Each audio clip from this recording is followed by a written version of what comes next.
राधे राधे। श्रीमद् भागवत महापुराण के छठे स्कंद का दूसरा अध्याय। विष्णु दूतों द्वारा भागवत धर्म का निरूपण और अजामिल का परम धाम को गमन। श्री सुखदेव जी कहते हैं, हे परीक्षित, भगवान के नीति निपुण एवं धर्म का मर्म जानने वाले पार्षदों ने यमदूतों का यह अभिभाषण सुनकर उनसे इस प्रकार कहा। भगवान के पार्षदों ने कहा, हे यमदूतों, यह बड़े आश्चर्य और खेद की बात है कि वह धर्मज्ञों की सभा में अधर्म प्रवेश कर रहा है, क्योंकि वहाँ निरपराध और अदंडनीय व्यक्तियों को व्यर्थी दंड दिया जाता है।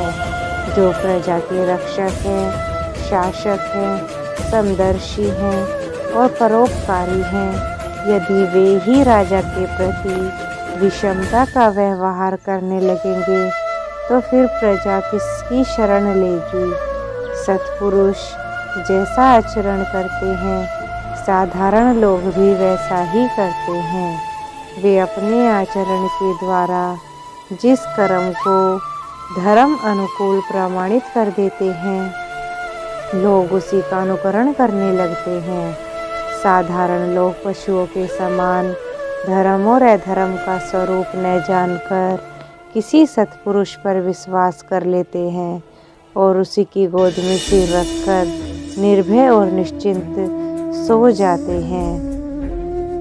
वही दयालु सत्पुरुष जो प्राणियों का अत्यंत विश्वास पात्र है और जिसे मित्र भाव से अपना हितैषी समझकर उन्होंने आत्मसमर्पण कर दिया है, उस अज्ञानी जीवों के साथ कैसे विश्वासघात कर सकता है। हे यमदूतों, इसने कोटि कोटि जन्मों की पाप राशि का पूरा प्रायश्चित कर लिया है, क्योंकि इसने विवश होकर ही सही भगवान के परम कल्याण में मोक्षप्रद नाम का उच्चारण कर लिया है। जिस समय इसने नारायण इन 4 अक्षरों का उच्चारण किया, उसी समय केवल उतने से ही इस पापी के समस्त पापों का प्रायश्चित हो गया। चोर, शराबी, मित्रद्रोही, ब्रह्मघाती, गुरु पत्नीगामी, ऐसे लोगों का संसर्गी, स्त्री, राजा, पिता और गाय को मारने वाला, चाहे जैसा और चाहे जितना बड़ा पापी हो, सभी के लिए यही इतना ही सबसे बड़ा प्रायश्चित है कि भगवान के नामों का उच्चारण कर लिया जाए, क्योंकि भगवत नामों से उच्चारण करने से मनुष्य की बुद्धि भगवान के गुण, लीला और स्वरूप में रम जाती है। भगवान श्री कृष्ण कहते हैं, मेरे दूर होने के कारण द्रौपदी जोर जोर से गोविंद गोविंद इस प्रकार करुण क्रंदन करके मुझे पुकारने लगी। वह ऋण मेरे ऊपर बढ़ गया और मेरे हृदय से उसका भार क्षण भर के लिए भी नहीं हटता, और स्वयं भगवान उसके प्रति आत्मीय बुद्धि कर लेते हैं। जो भगवान का नाम लेता है, जो भगवान के गुण, लीला और स्वरूप में रम जाता है।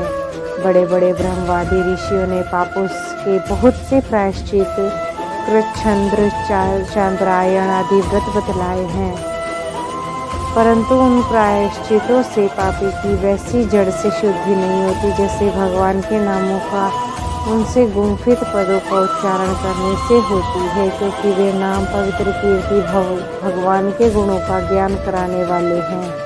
यदि प्रायश्चित करने के बाद भी मन फिर से कुमार्ग में पाप की ओर दौड़े तो वह चरम सीमा का पूरा प्रायश्चित नहीं है। इसलिए जो मनुष्य ऐसा प्रायश्चित करना चाहे कि जिससे पाप कर्मों की वासनाओं की जड़ ही उखड़ जाए, उन्हें भगवान के गुणों का ही गान करना चाहिए, क्योंकि उससे चित्त सर्वथा शुद्ध हो जाता है। इसलिए यमदूतों, तुम लोग अजामिल को मत ले जाओ। इसने सारे पापों का प्रायश्चित कर लिया है, क्योंकि इसने मरते समय भगवान के नाम का उच्चारण किया है। बड़े बड़े महात्मा पुरुष यह बात जानते हैं कि संकेत में, किसी दूसरे अभिप्राय से परिहास में, तान अलापने में और किसी की अवहेलना करने में भी यदि कोई भगवान के नामों का उच्चारण करता है तो उसके सारे पाप नष्ट हो जाते हैं। जो मनुष्य गिरते समय पैर फिसलते समय, अंग भंग होते समय और सांप के डसते समय, आग में जलते समय, चोट लगते समय भी विवशता से हरि हरि कहकर भगवान के नाम का उच्चारण करता है तो वह यम यातना का पात्र नहीं रह जाता। महर्षियों ने जानबूझकर बड़े पापों के लिए बड़े और छोटे पापों के लिए छोटे प्रायश्चित बतलाए हैं। इसमें संदेह नहीं है कि उन तपस्या, दान, जप आदि प्रायश्चितों के द्वारा वे पाप नष्ट हो जाते हैं, परंतु उन पापों से मलिन हुआ हृदय शुद्ध नहीं होता। भगवान के चरणों की सेवा में वह भी शुद्ध हो जाता है। यमदूतों जैसा जान अनजाने में ईंधन से अग्नि का स्पर्श हो जाए तो वह भस्म हो ही जाता है, वैसे ही जानबूझकर या अनजाने में भगवान के नामों का संकीर्तन करने से मनुष्य के सारे पाप भस्म हो जाते हैं। जैसे कोई परम शक्तिशाली अमृत को उसका गुण न जानकर अनजाने में ही पी ले तो भी वह अवश्य ही पीने वाले को अमर बना देता है, वैसे ही अनजाने में भी उच्चारण करने पर भगवान का नाम अपना फल देकर ही रहता है। वस्तु शक्ति श्रद्धा की उपेक्षा बढ़ती ही रहती है। श्री सुखदेव जी कहते हैं, हे राजन, इस प्रकार भगवान के पार्षदों ने भागवत धर्म का पूरा निर्णय सुना दिया और अजामिल को यमदूतों के पास से छुड़ाकर मृत्यु के मुख से बचा लिया। प्रिय परीक्षित, पार्षदों की आवाज़ सुनकर यमदूत यमराज के पास गए और उन्हें यह सारा वृत्तांत ज्यों का त्यों सुना दिया। अजामिल यमदूतों के फंदे से छूटकर निर्भय हो गया, स्वस्थ हो गया। उसने भगवान के पार्षदों के दर्शन जनित आनंद में मगन होकर उनके सिर झुकाकर प्रणाम किया। निष्पाप परीक्षित, भगवान के पार्षदों ने देखा कि अजामिल कुछ कहना चाहता है, तब वे सहसा उसके सामने ही वहीं अंतर्ध्यान हो गए। इस अवसर पर अजामिल ने भगवान के पार्षदों से विशुद्ध भागवत धर्म और यमदूतों के मुख से वेदोक्त सगुण प्रवृत्ति विषयक धर्म का श्रवण किया। सर्व पापहारी भगवान की महिमा सुनने से अजामिल के हृदय में शीघ्र ही भक्ति का उदय हो गया। अब उसे अपने पापों की याद करके बड़ा पश्चाताप करने लगा। अजामिल मन ही मन सोचने लगा, अरे मैं कैसा इंद्रियों का दास हूँ। मैंने एक दासी के गर्भ से पुत्र उत्पन्न करके अपना ब्राह्मणत्व नष्ट कर लिया। यह बड़े दुख की बात है। धिक्कार है, मुझे बारंबार धिक्कार है। मैं संतों के द्वारा निंदित हूँ, पापात्मा हूँ। मैंने अपने कुल में कलंक का टीका लगा दिया है। हाय हाय, मैंने अपनी सती एवं अबोध पत्नी का त्याग कर दिया है और शराब पीने वाली कुलटा का संसर्ग किया है। मैं कितना नीच हूँ। मेरे बूढ़े माता पिता कितने तपस्वी थे, वे सर्वथा असहाय थे, उनकी सेवा शुश्रूषा करने वाला कोई नहीं था। मैंने उनका भी परित्याग कर दिया। ओहो, मैं कितना कृतज्ञ हूँ। मैं अब अवश्य ही अत्यंत भयावने नरक में जाऊंगा, जिसमें गिरकर धर्मघाती पापात्मा कामी पुरुष अनेक प्रकार से मुझे यम यातनाएं भोगनी पड़ेंगी। मैंने अभी जो अद्भुत दृश्य देखा, क्या यह स्वप्न है अथवा जागृत अवस्था का ही प्रत्यक्ष अनुभव है? अभी अभी जो हाथों में फंदा लेकर मुझे खींच रहे थे, वे कहाँ चले गए? अभी अभी मुझे अपने कंधों में फंसाकर पृथ्वी के नीचे ले जा रहे थे, परंतु चार अत्यंत सुंदर सिद्धों ने आके मुझे छुड़ाया। वे अब कहाँ चले गए? यद्यपि मैं इस जन्म का महापापी हूँ, फिर भी मैंने पूर्व जन्मों में अवश्य ही शुभ कर्म करे होंगे, तभी तो मुझे इन श्रेष्ठ देवताओं के दर्शन हुए। उनकी स्मृति से मेरा हृदय अब भी आनंदित हो रहा है, आनंद से भर गया है। मैं कुलटागामी और अत्यंत अपवित्र हूँ।